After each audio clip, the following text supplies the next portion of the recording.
Let's turn to Bangalore because Bengaluru has been shamed once again. A 22-year-old call center employee was allegedly gang raped by men who offered to drop her home. The police has now arrested 2 suspects and also traced the vehicle in which the crime was allegedly committed. But serious questions are again being raised over the safety of women employees working in the BPO sector. Rohini Swami and Pratibha Raman now report.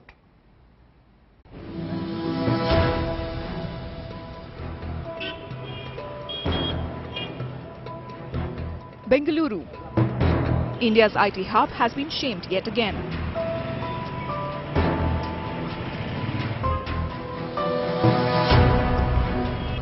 This time, a 22-year-old call center employee was returning home after work when she was offered a lift by 2 men in a tempo van. She was threatened with a knife, gang raped inside the vehicle, threatened and thrown out in the same place where she was picked up. It was right at this junction that she was picked up. The victim was picked up by a tempo traveller on Saturday night at around 10 p.m. after she finished work. The story emerged to shock the city on a day when Prime Minister visited with the German Chancellor. The police did manage to trace the vehicle in which they suspect the incident happened and have also arrested 2 accused in the case. Our teams had to verify all such similar vehicles in that area who were working there around in those companies, and we finally zeroed down on these 2 accused. This is the vehicle that has been narrowed down, and the police sources say that the victim seems to have identified this particular sticker which says Pagal, and based on which the police feel that this could perhaps be the vehicle. Despite a spate of disturbing attacks in a once safe city, all that the Karnataka Home Minister could do was offer condemnation. It was very unfortunate this type of heinous crime was taking place.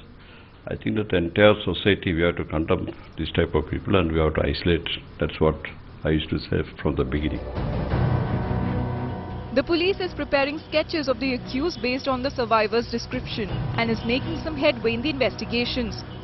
However, this incident certainly tarnishes Bengaluru's image as one of the safest cities for women. With Pratibha Raman and Rohini Swami, Bureau Report, India Today. Joining me now, N.S. Megrik. He is the Bengaluru Police Commissioner. Appreciate your joining us, Mr. Megrik, on the news today. Can you tell us a little bit more about who you have accused, who you've apprehended? Was it based simply on the victim's description? Are you confident now that the case has been cracked?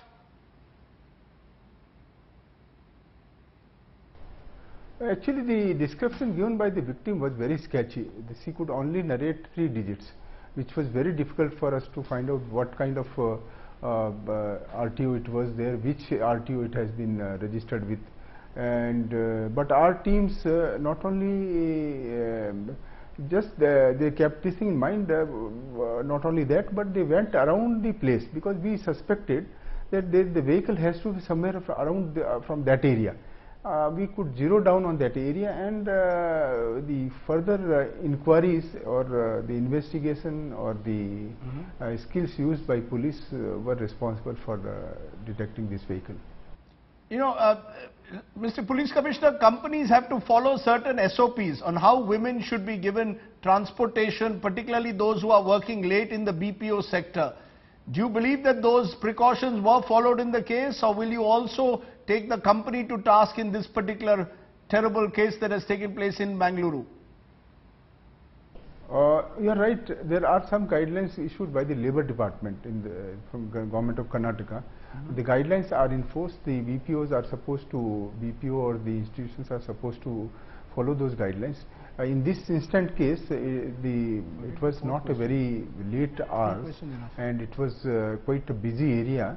And perhaps only thing which we could, it was unfortunate for that victim to board that kind of vehicle, which was not a regular route bus or route vehicle.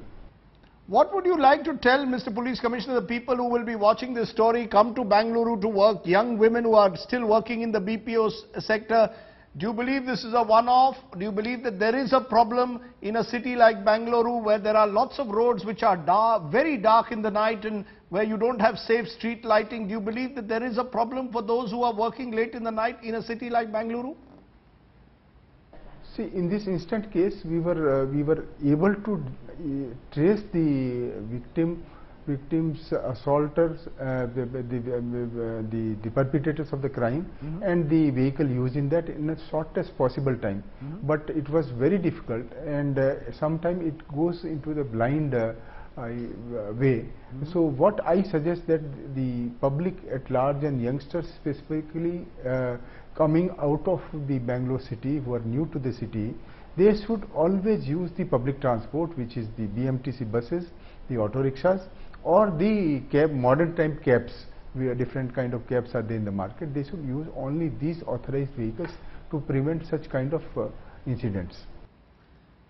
Thank you very much, sir, there for joining me from Bengaluru. I want to go straight to Rohini Swami, our correspondent who's live at the moment with me from Bengaluru with young women who work in the BPO sector. Rohini, this is not the first such incident that has happened.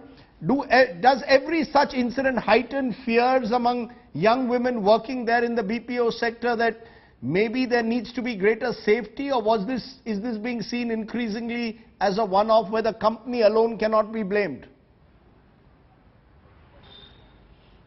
One thing is that it needs to be seen is, yes, it is an eye-opener. Largely when such incidents take place, women do say they need to feel safe, and the company also is responsible for the safety and security of their women employees. I'm here with some of them who work. Let me ask you one question. Do you feel safe when you travel because you have late night hours, and do you get transportation? Because this kind of incident, each time an incident like this takes place, does it bring that fear that because you all have come from other states and you're working here and you all have come here thinking that IT, Silicon Valley, and you're working and safe? Yeah, exactly. The honest answer is no. So the state of public transport in Bangalore is really, really bad. So talk of state buses, the frequency of buses really decrease at night, and most of us have to work late nights when we come back from office, right? So we can't just leave work and come. And then even the autos, we really don't feel safe in the autos here, the cabs, whatever it is. You know, you're making a very important point, because when I spoke to the Bangalore Police Commissioner today, he said women who are coming from other places, if they want to feel safe, use public transport, use these kind of aggregators. And you're saying you're not safe in that too? Yes, Do you think your companies also give you all transportation, you all feel safe? No, not at all. We don't feel safe because whenever we have to work late at night, so we generally prefer coming back home and then working from home. So that is why I also, we all try to leave early from office and we prefer working from home.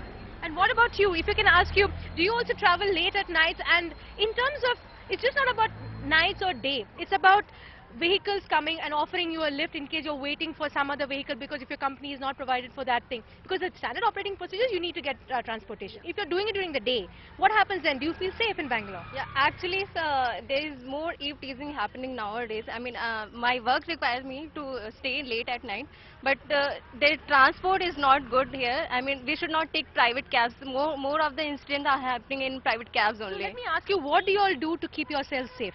Quickly. Well, what we try to do is, if I am coming late from office, I ask one of my male colleagues, I mean one or two of them, to just stay back. But that's not really always possible, right? Yeah. So I think it's really bad here. So you can see largely what they're expecting is that they have some kind of people who are going along with them. But more importantly, the thing that they're saying time and again, they do not feel safe. In spite of the fact that the police do their bit, if the transportation department do their bit, yes? Does every BPO company there mandatorily provide public transport to their women employees in the night? Yes or no? These are companies making huge profits. Do they provide public transportation to their employees? Yes or no, Rohini? Rajdeep, let me tell you, yes and no. Yes, because the large companies, it is mandatory and they provide it. But this particular company where we saw this incident where this lady has been a victim of sexual assault, her company did not, because it was just a 20-employee company. It was a very small company, and they were cutting corners. They were cutting costs, and they did not have that kind of transportation. So the yes and no in that way. But yes, most of the companies, they have to provide that kind of transportation. And when we did speak to the Bangalore Police Commissioner, he said it was not too late in the night. It was 9:30 in the night, and she was accompanied by a colleague who told her at that time, do not board that vehicle. But yet she thought she wanted to go home early, and she did so. But the point remains that time and again, public transportation, if it was safe, then half the battle is won.